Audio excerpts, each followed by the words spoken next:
shutter button. Double tap to activate. So, hello sa inyong lahat mga katropa. Magandang gabi po sa inyo.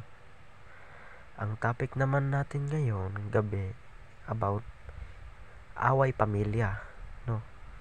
Sa mga nakakaranas ng away pamilya dyan,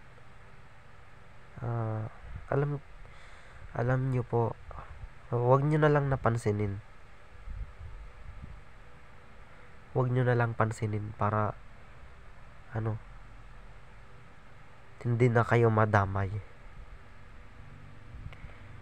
Hindi lang kayo nakakaranas niyan mga katropa. Ako din. Ni minsan, hindi na lang natin alam na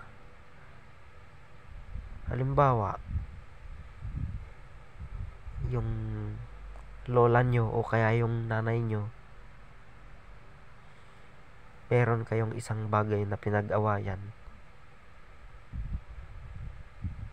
Kasi maraming nakakaranas niyan.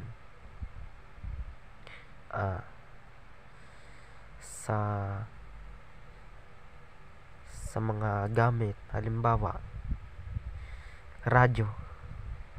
Ayaw mong magpahiram ng radyo. Kukulitin at kukulitin ka niyan hanggang sa mag-away na kayo at mapikon na yung may-ari ng radyo.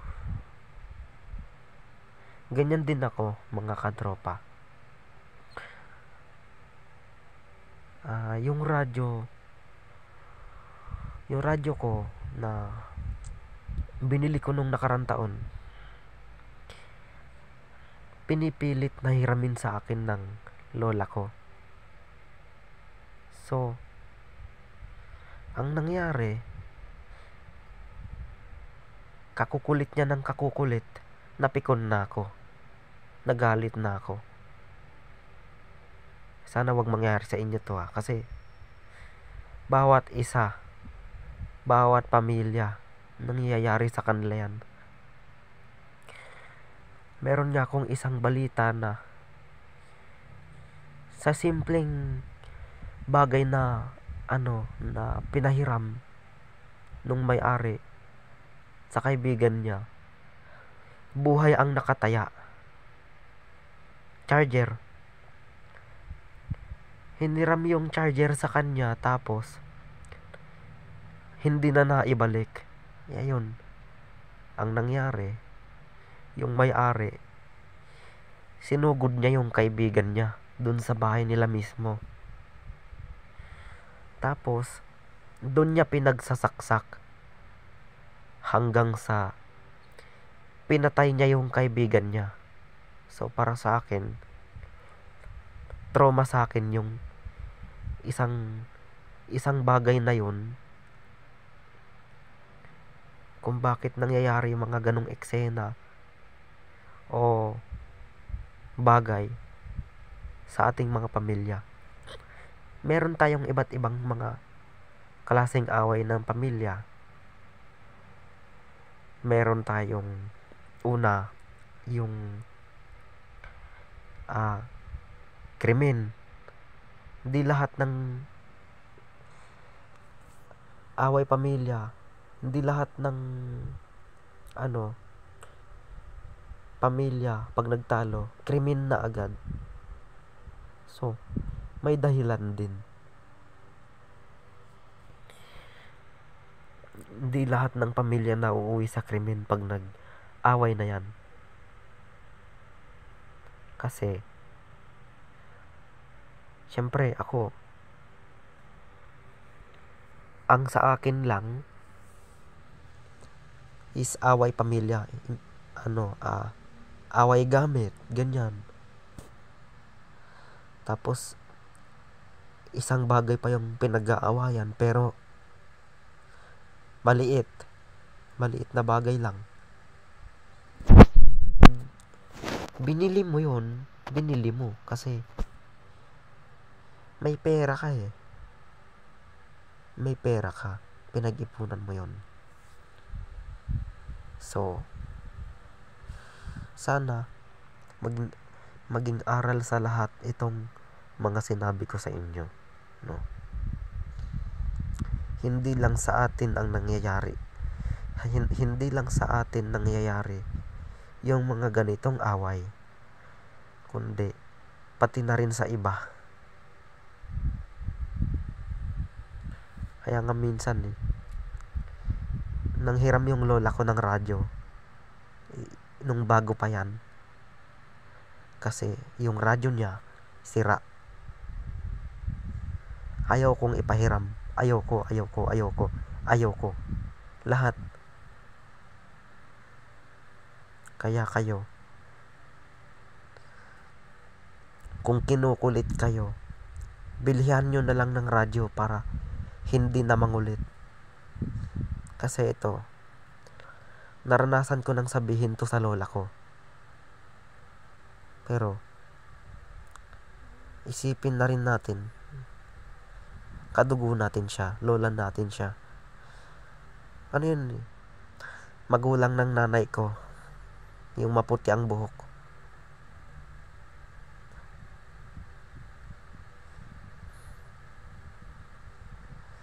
Na,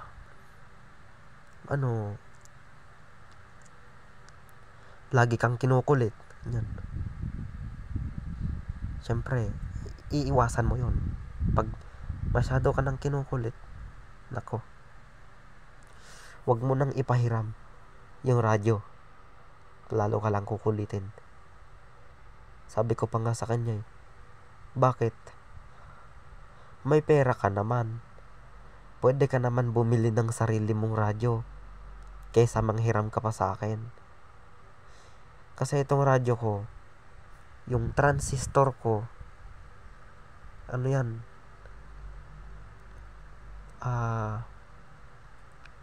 matagal na yan sa akin. 4 years. November 2021 binili ko yan. Kaya nga nag-ipon ako. Ang kagandahan yan, pinag-ipunan ko para bilhin ko, hindi para ipahiram. Kaya sa mga nanonood ngayon, pasensya na po kayo, dahil gabi na po ako nakapag-vlog. Bukas i-upload ko na po ito.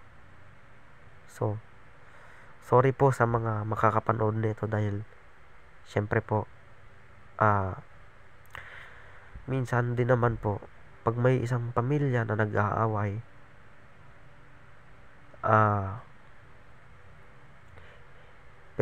medyo hindi pa tayo sanay. Kaya kung may pamilyang nag-aaway, layo na lang tayo sa kanila. Lumayo na lang tayo. Halimbawa, kinukulit kayo. Lola nyo, kinukulit kayo. Ako, hindi ko na lang masyadong pinapansin. Kaya, ayun, madalas,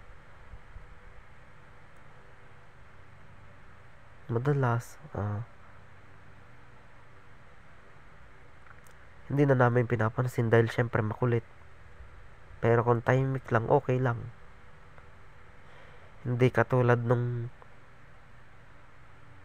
ibang mga lola na mabait, na laging kinukulit yung apo. Uutusan lang yung apo pag may kailangan. Kaya payo ko sa mga matatanda, nako po, wag na po kayong wag nyo na po basta masyadong kulitin yung mga apo nyo. Paano po kung busy yan? Tapos po, kukulitin nyo. Naku po, wag na po, dahil kung kayo nasa kalagayan ng iba, tas kinulit nyo, naku, mapipikon lang po sila sa inyo. Kaya wag nyo nang kulitin. Kaya nga, ako, hindi ko na lang pinapansin. So, sana may maging aral sa inyo ito mga katropa. So, yun lang at magandang gabi sa inyong lahat.